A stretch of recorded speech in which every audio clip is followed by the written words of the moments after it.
सामंतवाद का उद्भव।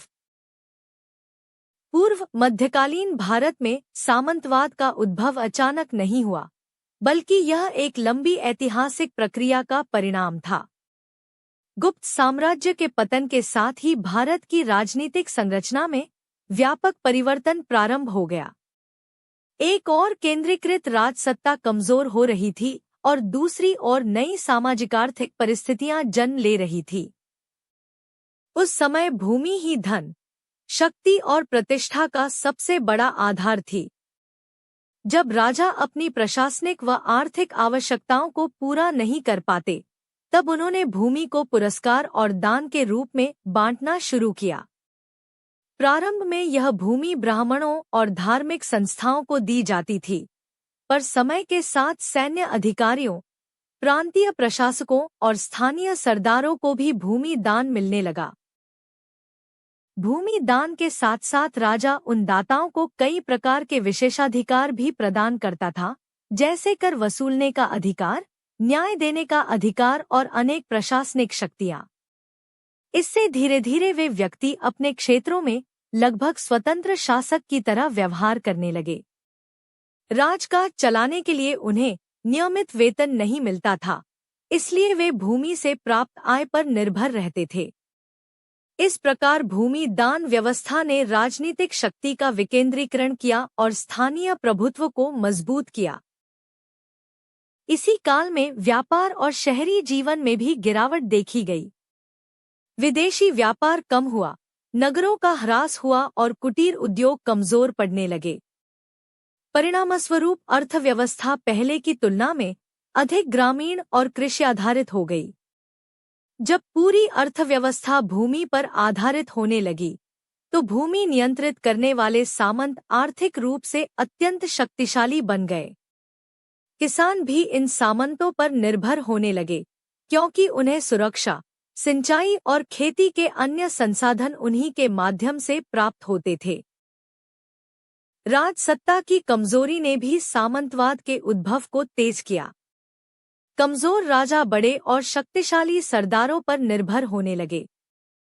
बदले में वे उन्हें और अधिक क्षेत्र, अधिकार तथा स्वायत्तता देने के लिए बाध्य होते थे। इस तरह भूमि दान, राजनीतिक अस्थिरता, ग्रामीण अर्थव्यवस्था की प्रधानता और सैन्य आवश्यकता, इन सब ने मिलकर सामंतवाद के उद्भव को जन्म दिया। यह व्यवस्था केवल राजनीति तक सीमित नहीं थी, बल्कि समाज, अर्थव्यवस्था, धर्म और संस्कृति, हर क्षेत्र में इसका प्रभाव स्पष्ट रूप से दिखाई देता है। सामंतवाद का विकास। सामंतवाद का विकास एक क्रमिक प्रक्रिया थी, जिसमें छोटे स्तर के भूमिधारकों और स्थानीय सरदारों से लेकर बड़े भूस्वामियों और महासामंतों तक एक विस्तृत शक्ति संरचना बनी। प्रारंभ में भूमि दान प्राप्त व्यक्ति केवल प्रशासनिक कार्यों में सहायक थे, पर समय के साथ वे अपने क्षेत्रों में स्वतंत्र शासक की तरह कार्य करने लगे। उन्होंने कर वसूली, पुलिस व्यवस्था, न्यायिक अधिकार और सैन्य शक्ति पर भी नियंत्रण स्थापित कर लिया। उनकी यही बढ़ती हुई शक्ति सामंतवाद के विस्तार का मूल कारण बनी। सामंतवादी संरचना में शक्ति का एक स्पष्ट क्रम दिखता है। सबसे ऊपर महासामंत, जिनके अधीन कई सामंत होते थे, उनके नीचे मध्यम स्तर के सामंत और सबसे नीचे गांवों के छोटे प्रभु, मुखिया या उन्नत कृषक। यह श्रृंखला निष्ठाओं और दायित्वों पर आधारित थी। राजा से लेकर सबसे छोटे ग्रामीण प्रभु तक प्रत्येक स्तर दूसरे स्तर पर राजनीतिक रूप से निर्भर था। राजा सामंतों को भूमि और अधिकार देता था तथा सामंत बदले में राजा को सैन्य सहायता प्रदान करते थे। इस सैन्य सहायता पर ही राज्य की स्थिरता टिकी रहती थी। समय के साथ सामंतों की शक्ति इतनी बढ़ गई कि कई बार वे राजा को चुनौती देने लगे या स्वयं को स्वतंत्र घोषित कर दिया। कई क्षेत्रों में सामंतों ने अपने वंश स्थापित किए और स्वतंत्र राज्यों की तरह शासन किया। इससे राजनीतिक विखंडन बढ़ा और पूरे भारत में छोटे छोटे राज्यों का जाल फैल गया। सामंतवाद का विकास केवल राजनीति तक सीमित नहीं था। अर्थव्यवस्था में भी इसका प्रभाव स्पष्ट था। किसान सामंतों पर निर्भर हो गए और उन्हें उपज का एक बड़ा हिस्सा कर के रूप में देना पड़ता था। कई बार किसानों की स्थिति बंधुआ मजदूरों जैसी हो जाती थी। ग्रामीण समाज में सामंत ही सुरक्षा, न्याय और नियम कानून निर्धारित करते थे। सांस्कृतिक रूप से भी सामंतवाद का प्रभाव दिखाई देता है। सामंत अपने वैभव को प्रदर्शित करने के लिए मंदिर निर्माण, धार्मिक अनुष्ठान और कलाओं को बढ़ावा देते थे। इससे भारतीय कला, शिल्प और स्थापत्य का विकास हुआ, परंतु साथ ही वर्गीय असमानताएं बढ़ी और श्रम का शोषण तीव्र हुआ। अंततः पूर्व मध्यकाल में सामंतवाद एक ऐसी व्यापक व्यवस्था के रूप में विकसित हुआ जिसमें भूमि संबंध, निष्ठा संबंध, सैन्य सेवाएं और स्थानीय प्रभुत्व प्रमुख आधार बन गए।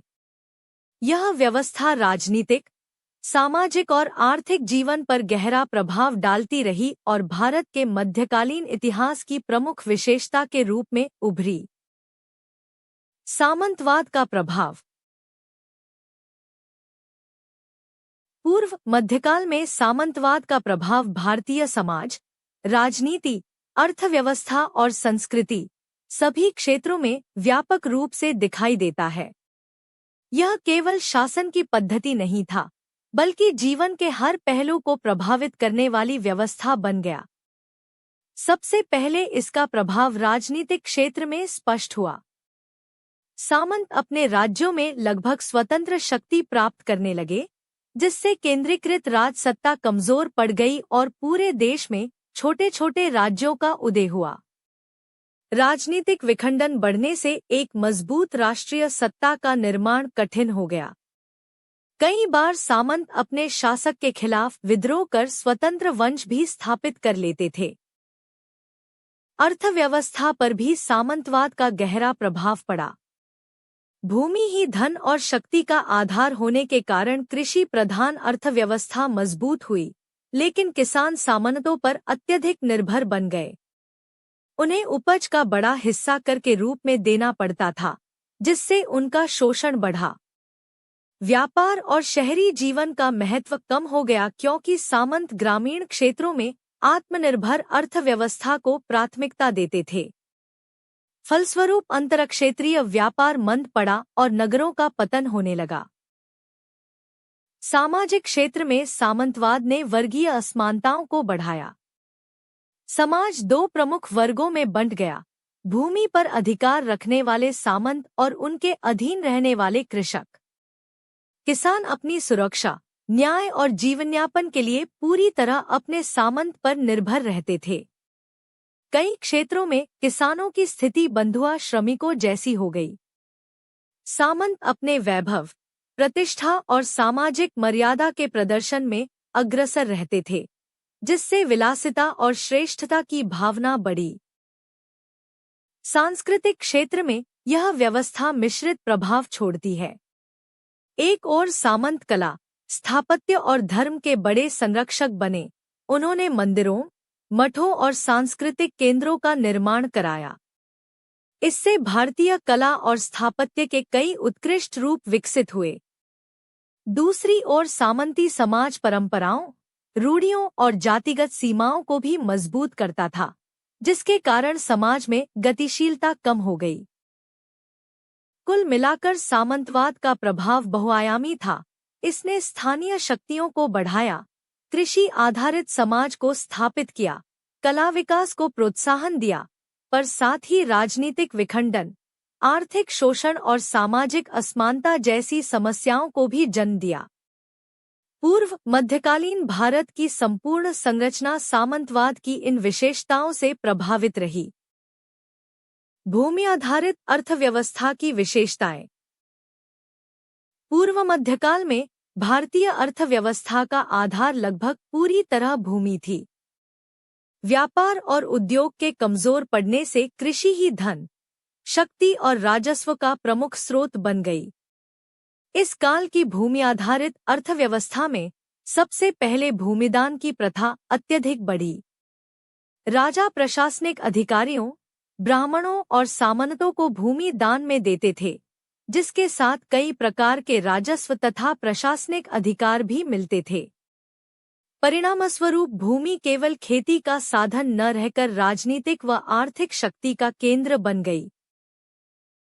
इस काल में कृषकों की स्थिति भी इसी भूमि व्यवस्था से निर्धारित होती थी। किसान सामंतों पर निर्भर थे और उपज का बड़ा भाग कर के रूप में देना पड़ता था। किसान की आय में कमी, सामंत की शक्ति में बढ़ोतरी और श्रम शोषण की स्थिति इसी अर्थव्यवस्था का महत्वपूर्ण पहलू था।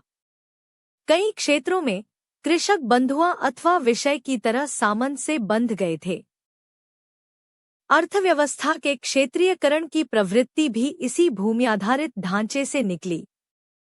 हर क्षेत्र अपनी भूमि व उत्पादन के अनुसार लगभग आत्मनिर्भर हो गया था। दूरस्थ व्यापार कम होने से स्थानीय बाजार और स्थानीय विनिमय प्रणाली का महत्व बढ़ गया। इसी के साथ शहरी केंद्र धीरे धीरे कमजोर हुए और ग्रामीण समाज आर्थिक गतिविधि का मुख्य स्थान बन गया। भूमि आधारित व्यवस्था में सामंतों की भूमिका सबसे प्रमुख थी। वे भूमि नियंत्रण के कारण न केवल आर्थिक बल्कि प्रशासनिक और सैन्य शक्ति भी प्राप्त कर लेते थे। भूमि पर अधिकार का अर्थ था कर वसूली, न्याय, सुरक्षा तथा श्रमिकों पर नियंत्रण। इस तरह भूमि ने केवल आर्थिक प्रणाली ही नहीं बल्कि संपूर्ण सामाजिक राजनीतिक ढांचे को भी आकार दिया।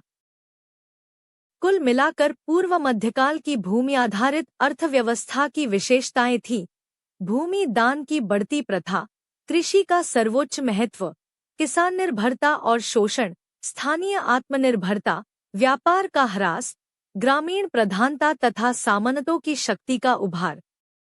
यह वही व्यवस्था थी जिसने मध्यकालीन भारत की सामाजिक राजनीतिक संरचना को गहराई से प्रभावित किया।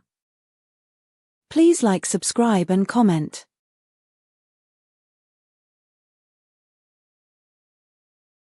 दक्षिण भारत, भूमि तथा इतिहास स्रोत। दक्षिण भारत का भूभाग इतिहास की दृष्टि से अत्यंत विविध और समृद्ध रहा है। यह क्षेत्र एक ओर द्रविड़ संस्कृति का केंद्र है तो दूसरी ओर प्राकृतिक परिस्थितियों ने यहाँ की राजनीतिक, सामाजिक और आर्थिक संरचना को विशिष्ट रूप दिया। दक्कन का पठार, पूर्वी एवं पश्चिमी घाट, कृष्णा, गोदावरी, कावेरी जैसी नदियां और विस्तृत तटीय मैदान, इन सब ने मिलकर दक्षिण भारत की भूमि को एक अनोखी भौगोलिक पहचान प्रदान की। इस क्षेत्र की भूमि उपजाऊ होने के साथ साथ विविध प्रकार की कृषि के लिए भी अनुकूल रही, जिसके कारण यहाँ प्राचीन काल से ही उन्नत कृषक जीवन और ग्राम आधारित अर्थव्यवस्था विकसित हुई। इसी भूपरिस्थिति ने चोल, पल्लव, पांड्य, सतवाहन और चालुक्य जैसे अनेक शक्तिशाली राज्यों को जन्म दिया। दक्षिण भारत का इतिहास जानने के लिए उपलब्ध स्रोत भी अत्यंत समृद्ध और विश्वसनीय माने जाते हैं।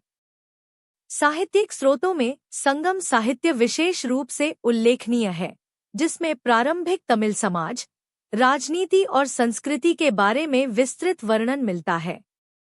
अशोक के अभिलेख, सतवाहन और चोल राजाओं के शिलालेख तथा ताम्रपट भी इस क्षेत्र के राजनैतिक और आर्थिक जीवन को समझने में महत्वपूर्ण आधार प्रदान करते हैं। चोल शासकों के मंदिर अभिलेख तो दक्षिण भारत के प्रशासन, कर व्यवस्था, ग्रामसभाओं, भूमिदान और सामंती संबंधों के सबसे विश्वसनीय प्रमाण हैं। पुरातात्विक स्रोत भी दक्षिण भारत के इतिहास को समझने में महत्वपूर्ण भूमिका निभाते हैं। मेगालिथिक संस्कृति के अवशेष, द्रविड़ वास्तुकला वाली मंदिर परंपरा, शिला मंडप, गुफाएं, मूर्तिकला और कांस्य प्रतिमाएं इस क्षेत्र की सांस्कृतिक प्रगति का स्पष्ट परिचय देती हैं।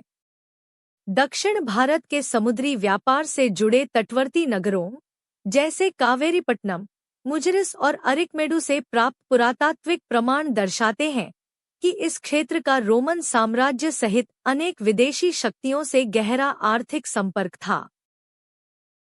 दक्षिण भारत में भूमि और इतिहास स्रोत एक दूसरे से गहराई से जुड़े दिखाई देते हैं। भूमि की प्रकृति ने जहां यहाँ की कृषि, व्यापार, नगरों और राज्यों के विकास में निर्णायक भूमिका निभाई, वहीं उपलब्ध साहित्यिक, अभिलेखीय और पुरातात्विक स्रोतों ने उस विकास क्रम का विस्तृत विवरण सुरक्षित रखा। इसलिए कहा जा सकता है कि दक्षिण भारत का इतिहास अपनी भूमि की विशेषताओं और उपलब्ध प्रामाणिक स्रोतों के आधार पर भारतीय उपमहाद्वीप के इतिहास में एक स्वतंत्र और महत्वपूर्ण स्थान रखता है। दक्षिणापथ अथवा दक्कन, बहुत लंबा वर्णनात्मक उत्तर। प्राचीन भारतीय भूगोल में दक्षिणापथ और दक्कन ऐसे शब्द हैं जो केवल भौगोलिक क्षेत्र को नहीं दर्शाते, बल्कि भारत की ऐतिहासिक, सांस्कृतिक तथा आर्थिक संरचना को गहराई से प्रभावित करने वाले विशाल भूभाग का संकेत देते हैं। दक्षिणापथ शब्द का मूल अर्थ है दक्षिण दिशा की ओर जाने वाला मार्ग।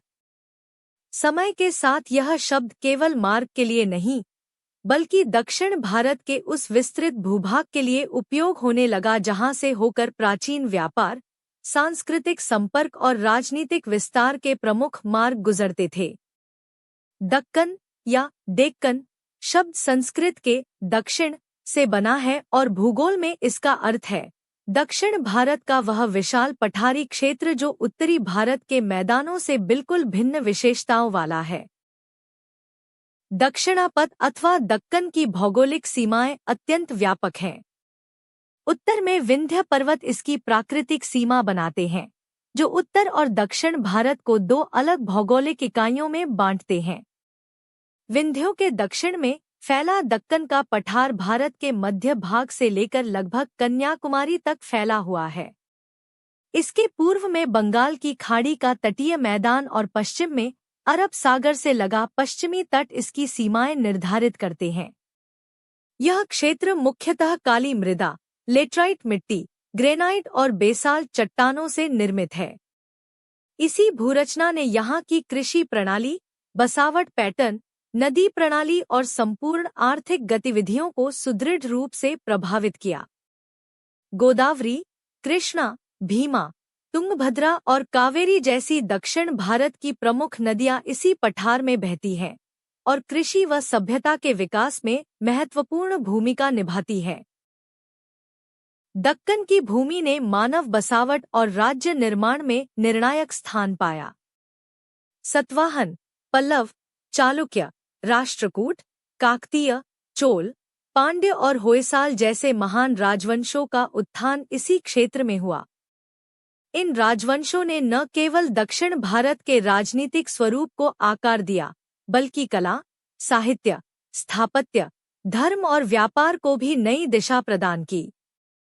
दक्कन की भौगोलिक संरचना ने स्वयं इन राज्यों के उदय और पतन को प्रभावित किया। ऊंचे पठारी क्षेत्र, सुरक्षात्मक पर्वतमालाएं और जल संसाधनों का फैलाव इन राज्यों को प्राकृतिक सुरक्षा प्रदान करता था। चोलों की नौसैनिक शक्ति का विकास भी इसी भूगोल का परिणाम था, जिसने दक्षिण पूर्व एशिया तक भारतीय प्रभाव को स्थापित किया। इतिहास में दक्षिणापथ एक महत्वपूर्ण व्यापार मार्ग के रूप में भी प्रसिद्ध रहा। उत्तर भारत से दक्षिण की ओर जाने वाले व्यापारी, साधु, दूत, योद्धा और यात्री इसी मार्ग से गुजरते थे। इस मार्ग के कारण उत्तर भारत की आर्य वैदिक संस्कृति का दक्षिण में प्रसार हुआ और दक्षिण की द्रविड़ परंपराओं का उत्तर पर प्रभाव पड़ा। यह मार्ग सांस्कृतिक आदान प्रदान की धुरी था। बौद्ध धर्म, जैन धर्म और बाद में भक्ति आंदोलन ने दक्षिणापथ के माध्यम से भारत के विभिन्न क्षेत्रों में अपना प्रभाव फैलाया।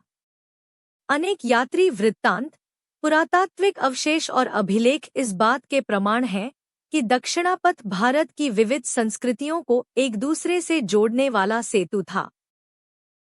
दक्षिणापथ और दक्कन की अर्थव्यवस्था मुख्यतः भूमि आधारित थी। यहाँ की भूमि उपजाऊ थी और सिंचाई के लिए नदियों का विस्तृत जाल उपलब्ध था, जिससे कृषि अत्यंत विकसित हुई। जल संरक्षण तकनीकें जैसे तालाब, कुंड, एरी, टैंक सिस्टम और बांध यहाँ के जीवन का अभिन्न अंग थी। इन्हीं के कारण चोलों और काकतियों के काल में कृषि का उल्लेखनीय विस्तार हुआ। दक्कन की तटीय भूमि और समुद्री बंदरगाह जैसे कावेरीपट्टनम, अरिकमेडु, मुजिरिस और नागपट्टनम विदेशी व्यापार के प्रमुख केंद्र बने। रोम, दक्षिण पूर्व एशिया, चीन और अरब देशों के साथ व्यापारिक संबंधों ने दक्षिण भारत को संपन्न बनाया, जिसके प्रमाण सिक्कों, अभिलेखों और पुरातात्विक खोजों से मिलते हैं। दक्षिणापथ अथवा दक्कन ने सांस्कृतिक इतिहास पर भी गहरा प्रभाव छोड़ा। द्रविड़ भाषाओं तमिल, तेलुगु, कन्नड़ और मलयालम का विकास यहीं हुआ और इन भाषाओं में रचित साहित्य जैसे संगम काव्य, चोल अभिलेख, कन्नड़ चंपू काव्य और तेलंग साहित्य भारतीय साहित्य की धरोहर माने जाते हैं। दक्कन की मंदिर स्थापत्य शैली, पल्लवों की द्रविड़ शैली, चालुक्यों की वेसर शैली और होयसलों की उत्कृष्ट मूर्तिकला भारतीय कला इतिहास का महत्वपूर्ण अध्याय है। इन सभी का जन्म और विकास इसी भूभाग में हुआ। इस प्रकार दक्षिणापथ अथवा दक्कन केवल एक भूगोलिक नाम भर नहीं, बल्कि भारत की ऐतिहासिक चेतना का वह विशाल क्षेत्र है जिसने राजनैतिक विस्तार, व्यापारिक गतिविधियों, सांस्कृतिक आदान प्रदान और धार्मिक आंदोलनों को सदियों तक दिशा दी। इसकी भूमि, मार्ग, संस्कृति और ऐतिहासिक परंपराएं मिलकर इसे भारतीय इतिहास का ऐसा अध्याय बनाती हैं जिसे बिना समझे भारत के संपूर्ण इतिहास की कल्पना ही अधूरी रहती है। सुदूर दक्षिण, बहुत लंबा वर्णनात्मक उत्तर। भारतीय उपमहाद्वीप का सुदूर दक्षिण वह विशाल और ऐतिहासिक रूप से समृद्ध क्षेत्र है जो दक्कन के दक्षिणी छोर से आरंभ होकर कन्याकुमारी तक विस्तृत है। यह क्षेत्र न केवल भारत का भौगोलिक दक्षिण है, बल्कि सांस्कृतिक, साहित्यिक, धार्मिक और समुद्री गतिविधियों का अद्वितीय केंद्र भी रहा है। प्राचीन भारतीय ग्रंथों में सुदूर दक्षिण को द्रविड़ भूमि के नाम से संबोधित किया गया है, जहाँ की भाषा, समाज, रीति नीतियाँ और राजनीतिक व्यवस्थाएं उत्तर भारत की आर्य परंपराओं से भिन्न होते हुए भी स्वयं में अत्यंत विकसित और प्रभावशाली थी। सुदूर दक्षिण का भूगोल उसकी ऐतिहासिक पहचान का मूल आधार रहा है। इसके पूर्वी तट पर बंगाल की खाड़ी का विस्तृत किनारा है और पश्चिम में अरब सागर का सुदृढ़ तटीय मार्ग। बीच में पश्चिमी और पूर्वी घाटों से घिरा उपजाऊ मैदान क्षेत्र है, जहां कावेरी, वैगई, ताम्रपर्णी और पेरियार जैसी नदियां इस भूभाग को पानी और उर्वरता प्रदान करती हैं। इसी भौगोलिक संरचना ने इस क्षेत्र में कृषि, सिंचाई, व्यापार और शहरी विकास को प्रोत्साहित किया। सुदूर दक्षिण में सदियों से टैंकों, कुंडों और बांधों की अद्वितीय जल संरचना प्रणालियां विकसित की गईं, जिनके कारण यह क्षेत्र प्राचीन काल से ही कृषि उत्पादन में समृद्ध रहा। इतिहास की दृष्टि से सुदूर दक्षिण शक्तिशाली राजवंशों का केंद्र रहा है। प्रारंभिक संगम युग में चेर, चोल और पांड्य तीनों महाजनपदों ने इस क्षेत्र में अपनी सत्ता स्थापित की। बाद के काल में चोल साम्राज्य ने सुदूर दक्षिण को केवल भारत में ही नहीं, बल्कि पूरे दक्षिण पूर्व एशिया में प्रसिद्ध किया। चोलों की नौसैनिक शक्ति, प्रशासनिक व्यवस्थाएं, मंदिर निर्माण, सिंचाई व्यवस्था और विदेशी व्यापार इस क्षेत्र की गौरवशाली परंपराओं का प्रतीक है। पांड्यों ने भी साहित्य, मोती व्यापार और समुद्री गतिविधियों के माध्यम से सुदूर दक्षिण को अंतर्राष्ट्रीय संपर्कों का केंद्र बनाया। सुदूर दक्षिण की सांस्कृतिक धारा भी अत्यंत समृद्ध और बहुआयामी रही है। यहाँ की प्रमुख भाषाएं तमिल, मलयालम और कन्नड़ प्राचीनतम द्रविड़ भाषाओं में गिनी जाती हैं। तमिल का संगम साहित्य न केवल दक्षिण भारत बल्कि संपूर्ण भारतीय साहित्य की अनमोल धरोहर है, जिसमें समाज, युद्ध, प्रेम, नैतिकता और प्रकृति का अद्भुत चित्रण मिलता है। सुदूर दक्षिण में ही भक्ति आंदोलन ने अपनी सबसे प्रखर अभिव्यक्ति प्राप्त की। अलवार और नयनार संतों की भावपूर्ण रचनाओं ने धार्मिक जीवन को गहराई से प्रभावित किया और मंदिर केंद्रित समाज का निर्माण हुआ। सुदूर दक्षिण का धार्मिक और स्थापत्य इतिहास भी अपनी विशिष्टता रखता है। द्रविड़ शैली के मंदिर जैसे मदुरै का मीनाक्षी मंदिर, तंजावुर का बृहदेश्वर मंदिर और श्रीरंगम का विशाल मंदिर परिसर केवल पूजा के स्थान नहीं, बल्कि सामाजिक, आर्थिक और सांस्कृतिक जीवन के केंद्र थे।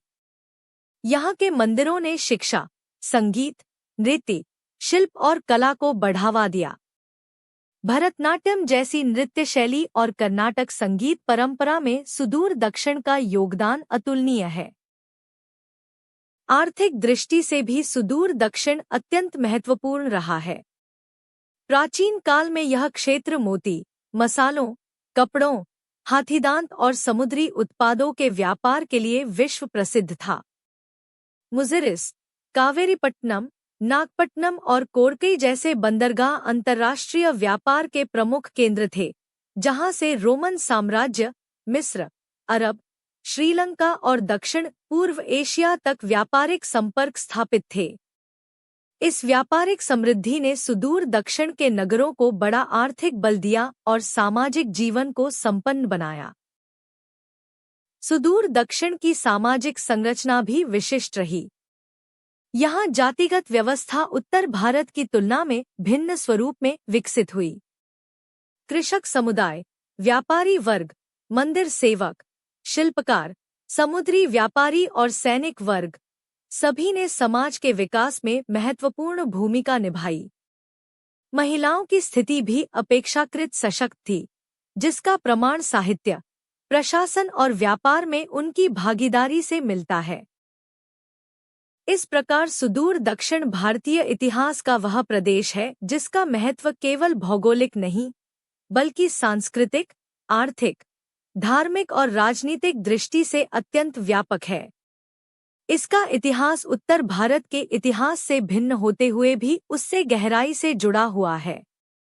सुदूर दक्षिण ने भारत की भाषा परंपरा, कला परंपरा, समुद्री गतिविधियों, भक्ति आंदोलन और द्रविड़ संस्कृति को जो स्वरूप दिया, उसने भारतीय सभ्यता की विविधता और समृद्धि को एक नया आयाम प्रदान किया। वास्तव में यह क्षेत्र भारत की ऐतिहासिक पहचान का वह आधार है जिसके बिना भारतीय इतिहास की संपूर्ण तस्वीर अधूरी रह जाएगी। दक्षिण भारत के इतिहास के स्रोत। साहित्य। लंबा वर्णनात्मक उत्तर। दक्षिण भारत का इतिहास साहित्यिक स्रोतों के आधार पर अत्यंत समृद्ध और विस्तृत माना जाता है। उत्तर भारत की तुलना में यहाँ की साहित्यिक परंपरा न केवल अधिक प्राचीन है, बल्कि निरंतरता और मौलिकता की दृष्टि से भी विशिष्ट स्थान रखती है। द्रविड़ भाषाओं तमिल, कन्नड़, तेलुगु और मलयालम में रचित साहित्य दक्षिण भारत की सभ्यता, समाज, अर्थव्यवस्था और राजनीति का जीवंत चित्र प्रस्तुत करता है। इन साहित्यिक स्रोतों के कारण हमें सुदूर अतीत से लेकर मध्यकाल तक के दक्षिण भारतीय जीवन का ऐसा स्पष्ट और विश्वसनीय विवरण मिलता है, जो भारतीय इतिहास को समझने के लिए अनिवार्य है। सबसे महत्वपूर्ण साहित्यिक स्रोत संगम साहित्य है, जो लगभग 300 ईसा पूर्व से 300 ईस्वी के दौरान रचा गया। संगम काव्य तमिल साहित्य का स्वर्णकाल माना जाता है। इसमें विषयक वस्तु के रूप में युद्ध, प्रेम, वीरता, कृषि, व्यापार, समाज, शासन, भूगोल और नैतिकता का अत्यंत मार्मिक चित्रण मिलता है। शिलप्पदिकारम, मणिमेकल, अंतर, पुरनूरु, एट्टुतोके और पट्टुप्पाट्टू जैसे ग्रंथ चेर, चोल और पांड्य राज्यों के राजनीतिक इतिहास, युद्धों, राजाओं, व्यापार मार्गों, नाविकों, नगरों और सामाजिक जीवन की बारीकियों का अमूल्य स्रोत है। संगम साहित्य के माध्यम से हमें दक्षिण भारत की प्रारंभिक राज्य व्यवस्था और उसके सामाजिक ढांचे का सबसे प्रामाणिक ज्ञान मिलता है। साहित्यिक स्रोतों में तमिल महाकाव्य भी बेहद महत्वपूर्ण हैं। शिलप्पदिकारम और मणिमेकले जैसे ग्रंथ न केवल साहित्यिक दृष्टि से श्रेष्ठ हैं, बल्कि इनमें तत्कालीन समाज, न्याय प्रथा, स्त्री की स्थिति, व्यापारिक गतिविधियों और धार्मिक मान्यताओं का विस्तृत विवरण मिलता है। ये ग्रंथ तत्कालीन नगरों, कावेरीपट्टनम, उरैयूर, मदुरै और पुहार के जीवन पर प्रकाश डालते हैं।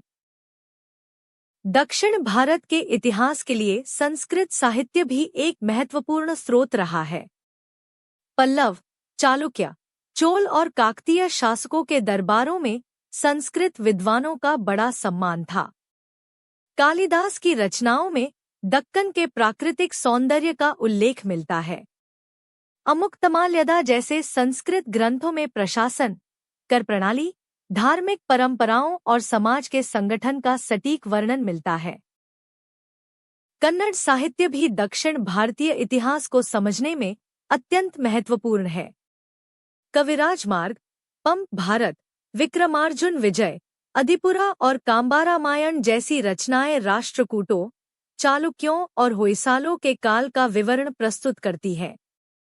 कन्नड़ साहित्य में कृषक जीवन, युद्ध कला, सामंती संबंधों, नगर संरचना और व्यापार के उल्लेख मिलते हैं, जो इतिहास शोध के दृष्टिकोण से मूल्यवान हैं।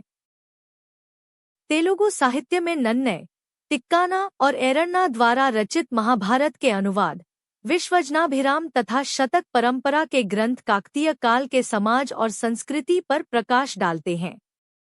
तेलुगु साहित्य दक्षिण पूर्व भारत के राजनीतिक इतिहास का एक मजबूत आधार प्रस्तुत करता है।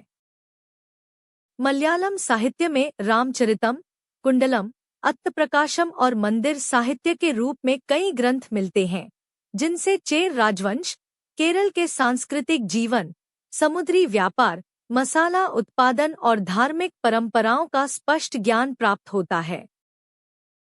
इसके साथ ही दक्षिण भारत के साहित्यिक स्रोत केवल कविताओं और महाकाव्यों तक सीमित नहीं है। भक्ति साहित्य, अलवारों और नयनारों की रचनाएं मध्यकालीन समाज, धर्म और संस्कृति का सबसे विश्वसनीय प्रतिबिंब है। इन गीतों, स्तोत्रों और कवित्वों में समाज के सभी वर्गों की स्थिति, जाति व्यवस्था, मंदिर प्रशासन, अर्थव्यवस्था और धार्मिक यात्राओं का अद्भुत विवरण मिलता है। दक्षिण भारत का एक और श्रेष्ठ साहित्यिक स्रोत है मंदिर साहित्य और देवदासी नाट्य परंपरा संबंधी ग्रंथ। मंदिरों में संकलित नृत्य, संगीत और अनुष्ठान से जुड़े साहित्य उस समय की सामाजिक संरचना, कला, शैली और धार्मिक व्यवहारों को समझने में मदद करते हैं। इन सभी साहित्यिक स्रोतों की सबसे बड़ी विशेषता यह है कि ये केवल शासकों और युद्धों के बारे में नहीं बताते, बल्कि सामान्य जनता, किसानों, व्यापारियों, नाविकों, कारीगरों, महिलाओं, साधुओं और कलाकारों के जीवन को भी उतनी ही जीवंतता से दर्शाते हैं। इसलिए दक्षिण भारत के इतिहास के ये साहित्यिक स्रोत केवल ऐतिहासिक दस्तावेज नहीं, बल्कि एक संपूर्ण सभ्यता का जीवंत प्रमाण है। दक्षिण भारत के इतिहास के स्रोत, विदेशी लेखक और यात्री। दक्षिण भारत के इतिहास को समझने में विदेशी यात्रियों, भूलेखकों और व्यापारियों के वृत्तांत अत्यंत महत्वपूर्ण स्रोत माने जाते हैं। इन यात्रियों ने न केवल राजनीतिक घटनाओं का उल्लेख किया, बल्कि समाज, धर्म, व्यापार, कृषि, बंदरगाह, रीति रिवाज और दैनिक जीवन का सजीव चित्र भी प्रस्तुत किया। यह विशेष बात है कि विदेशी यात्रियों के विवरण अक्सर प्रत्यक्ष अवलोकन पर आधारित होते थे, इसलिए वे स्थानीय साहित्य और अभिलेखों की तुलना में कई बार अधिक निष्पक्ष और वस्तुनिष्ठ दिखाई देते हैं। दक्षिण भारत के संदर्भ में यूनानी, रोमन, अरब, चीनी और बाद में यूरोपीय यात्रियों के उल्लेख इतिहास को पुनर्निर्मित करने में विशेष भूमिका निभाते हैं। सर्वप्रथम दक्षिण भारत का उल्लेख यूनानी, रोमन लेखकों के यहाँ मिलता है। मेगास्थनीज का विवरण मुख्यतः उत्तर भारत पर केंद्रित है, पर उसने दक्षिण भारत के लोगों, उनके आहार, वन्य जीवन और व्यापारिक वस्तुओं का संक्षिप्त उल्लेख किया है। उससे भी अधिक महत्वपूर्ण पेरिप्लस ऑफ द एरिथ्रियन सी है, जिसमें प्रथम द्वितीय शताब्दी ईस्वी के दक्षिण भारतीय तट, बंदरगाहों, व्यापार मार्गों और समुद्री उत्पादों का अत्यंत विस्तृत विवरण मिलता है। पेरिप्लस में कावेरीपट्टनम, मुजिरिस, अरिकमेडु और कोरकई जैसे बंदरगाहों का वर्णन है, जहां से मोती, काली मिर्च, हाथीदांत, कपड़ा और मसाले समुद्री मार्ग से रोमन साम्राज्य भेजे जाते थे। रोमन लेखक प्लिनी, टॉलेमी और स्ट्रैबो ने भी दक्षिण भारत के भूगोल, वनस्पतियों, पशुपालन, खनिजों और व्यापारिक परिस्थितियों का विस्तृत उल्लेख किया है। इनका विवरण स्पष्ट करता है कि दक्षिण भारत प्राचीन विश्व व्यापार का एक महत्वपूर्ण केंद्र था। दक्षिण भारत के प्रारंभिक सामाजिक जीवन के लिए अरब यात्रियों के वृत्तांत भी बहुत उपयोगी हैं। 7वीं से 10वीं शताब्दी तक अरबों का दक्षिण भारत से गहरा संबंध रहा। सुलेख और अल बरूनी जैसे अरबी लेखकों ने यहाँ के धर्मों, जाति व्यवस्था, लोकरीतियों और व्यापारिक वस्तुओं का वर्णन किया है। 9वीं शताब्दी के यात्री सुलेमान ने चोल राज्य की नौसैनिक शक्ति और व्यापारिक समृद्धि की सराहना की है। अल मसूदी ने दक्षिण भारत को एक समृद्ध भूमि बताया, जहां सोना, मोती और मसालों की भरपूर उपलब्धता थी। अरब यात्रियों के विवरण से स्पष्ट होता है कि मुस्लिम व्यापारियों का कोरमंडल और मलबार तट से गहरा व्यापारिक संपर्क था और वे यहाँ के सामाजिक जीवन में भी सम्मिलित होने लगे थे। चीनी यात्रियों के वृत्तांत दक्षिण भारत के इतिहास के लिए अत्यंत महत्वपूर्ण हैं। 3री से 7वीं शताब्दी के बीच दक्षिण भारत में बौद्ध धर्म का बड़ा प्रभाव था, जिसकी जानकारी चीनी भिक्षुओं के यात्रावृत्त से मिलती है। प्रसिद्ध यात्री फाहियान और ह्वेनसांग ने दक्षिण भारत के मठों, विश्वविद्यालयों, व्यापार मार्गों और धार्मिक जीवन का वर्णन किया। ह्वेनसांग ने कांचीपुरम को दक्षिण भारत का एक बड़ा सांस्कृतिक और धार्मिक केंद्र बताया है। उसने यहाँ के पल्लव शासकों की प्रशंसा की और शिक्षा तथा कला के उच्च स्तर का उल्लेख किया। इन विवरणों से यह स्पष्ट होता है कि दक्षिण भारत केवल राजनीतिक शक्ति का केंद्र नहीं था, बल्कि ज्ञान, कला और आध्यात्मिकता का भी प्रमुख केंद्र रहा। मध्यकाल में मार्को पोलो और इब्न बतूता जैसे महान यात्रियों ने दक्षिण भारत का विस्तृत वर्णन किया। मार्को पोलो ने पांड्य राज्य की समृद्धि, मोतियों के व्यापार, मंदिरों, नगर प्रशासन और स्त्रियों की स्वतंत्रता का उल्लेख किया। उसने मदुरै के मंदिरों और द्रविड़ समाज की विशिष्ट आदतों का विस्तृत वर्णन किया है। इब्न बतूता तुगलक शासनकाल में भारत आया, पर उसने दक्षिण भारत की यात्रा के दौरान होयसाल और मदुरै सुल्तानत के बारे में महत्वपूर्ण टिप्पणियां की। इन यात्रियों के विवरण से हमें दक्षिण भारत के सामाजिक जीवन, लोक रीतियों, दंड व्यवस्था और व्यापारिक संपन्नता की स्पष्ट झलक मिलती है। वैसे ही यूरोपीय यात्रियों डुआर्टे बारबोसा, अब्दुर्राज़क, निकोलो कॉन्टी और फ्रांसिस बर्नियर के लिखित वृत्तांत भी दक्षिण भारत के इतिहास का महत्वपूर्ण स्रोत हैं। बारबोसा ने विशेष रूप से मलाबार तट, मसाला व्यापार, समुद्री गतिविधियों और स्थानीय राजाओं के बारे में सटीक विवरण दिया है। अब्दुर्राज़क का उल्लेख विजयनगर साम्राज्य की महिमा को उजागर करता है। उसने हम्पी की भव्यता, बाजारों, मंदिरों, हाथियों और सैनिकों का वर्णन अत्यंत प्रभावित होकर किया, जिसे आज भी विजयनगर इतिहास के सबसे विश्वसनीय स्रोतों में गिना जाता है। इन सभी विदेशी यात्रियों और लेखकों का महत्व इस बात में है कि उन्होंने दक्षिण भारत के समाज, कला, अर्थव्यवस्था, धर्म और राजनीतिक व्यवस्था का प्रत्यक्ष अवलोकन करके लिखा। उनके विवरण कई बार भारतीय स्रोतों में न मिलने वाले महत्वपूर्ण तथ्य उपलब्ध कराते हैं। विशेषकर व्यापार, बंदरगाहों, समुद्री गतिविधियों, सामाजिक रीति रिवाजों और स्थानीय प्रशासन पर उनके विवरण इतिहास लेखन को अधिक पूर्ण बनाते हैं। इसलिए दक्षिण भारत के इतिहास के पुनर्निर्माण में विदेशी यात्रियों और लेखकों के वृत्तांत अत्यंत विश्वसनीय और आवश्यक माने जाते हैं। दक्षिण भारत के इतिहास के स्रोत, पुरातत्व, पुरातात्विक स्रोत।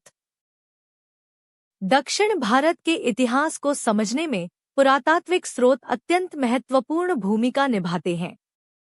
यह क्षेत्र प्रागैतिहासिक काल से लेकर मध्यकाल तक निरंतर विकसित होता रहा और इसके विभिन्न स्थलों से प्राप्त अवशेष हमें उस विकास की क्रमबद्ध जानकारी प्रदान करते हैं। दक्षिण भारत में पुरातत्व केवल कुछ खंडहरों या मूर्तियों तक सीमित नहीं, बल्कि यह यहाँ की सभ्यता, कृषि, धातुकर्म, व्यापार, नगर विकास, धार्मिक जीवन और राजनैतिक संरचनाओं की विस्तृत कहानी अपने भीतर समेटे हुए है। दक्षिण भारत का सबसे प्राचीन पुरातात्विक अध्याय मेगालिथिक संस्कृति से जुड़ा है। तमिलनाडु, कर्नाटक और केरल के अनेक स्थलों जैसे ब्रह्मगिरी, आदिचनल्लूर, संगीम, नागार्जुनकोंडा और अमरावती से प्राप्त मेगालिथिक समाधियां, पाषाण वृत्त, कूरगान, काले लाल मृद्भांड और लोहे के उपकरण दक्षिण भारत की प्रारंभिक मानव सभ्यता का महत्वपूर्ण प्रमाण है। ये अवशेष बताते हैं कि दक्षिण भारत में लौह युग की शुरुआत बहुत प्राचीन है और यहाँ के लोग कृषि, पशुपालन तथा धातु उपकरणों के प्रयोग में उन्नत थे। दक्षिण भारत में प्राचीन बंदरगाह नगरों का पुरातात्विक महत्व भी अत्यधिक है। अरिकमेडु, कावेरीपट्टनम, पुट्टूर, कोरकई और मुजिरिस जैसे स्थलों से रोमन सिक्के, कांच के पात्र, बीड्स, मृद्भांड, मछली पकड़ने के औजार और बंदरगाह संरचना के प्रमाण मिले हैं। विशेष रूप से अरिकमेडु की खुदाइयों ने सिद्ध किया कि दक्षिण भारत प्रथम द्वितीय शताब्दी ईस्वी में रोमन साम्राज्य का एक बड़ा व्यापारिक केंद्र था। इन स्थलों से प्राप्त सामग्रियां दक्षिण भारत के अंतर्राष्ट्रीय व्यापार, समुद्री मार्गों और वस्तुओं के आदान प्रदान को समझने का सीधा प्रमाण प्रस्तुत करती हैं। संगमकालीन सभ्यता के पुरातात्विक अवशेष दक्षिण भारत के ऐतिहासिक ज्ञान को और समृद्ध करते हैं। कावेरीपट्टनम, मदुरै, तिरुक्कोइलूर, उरैयूर आदि स्थानों पर की गई खुदाइयों से संगम साहित्य में वर्णित समाज, व्यापार, नगरों और शिल्प की पुष्टि होती है। यहाँ से प्राप्त ईंट निर्मित भवन, सिक्के, बीड्स, ब्राह्मी लिपि में अभिलेख, धान के भंडारण स्थल और लोहे ताम्र के उपकरण संगम काल के सामाजिक आर्थिक जीवन का जीवंत प्रमाण है। दक्षिण भारत के लिए बौद्ध और जैन स्थलों का पुरातात्विक महत्व भी अत्यधिक है। अमरावती, नागार्जुनकोंडा, कनागनहल्ली, कार्ली और श्रवणबेलगोला जैसे स्थलों की खुदाइयों से प्राप्त स्तूप, विहार, चैत्य, मूर्तियां और अभिलेख बताते हैं कि दक्षिण भारत बौद्ध जैन परंपराओं का एक महत्वपूर्ण केंद्र रहा। अमरावती और नागार्जुनकोंडा की कला शैली विश्व प्रसिद्ध है, जहां पत्थर पर अत्यंत सूक्ष्म और जीवंत मूर्तिकला विकसित हुई। इन स्थलों से प्राप्त मूर्तियां और शिल्प दक्षिण भारत की सांस्कृतिक और धार्मिक परंपराओं के विकास की कहानी कहती हैं। दक्षिण भारतीय पुरातत्व का एक अत्यंत महत्वपूर्ण अध्याय मंदिर वास्तुकला है।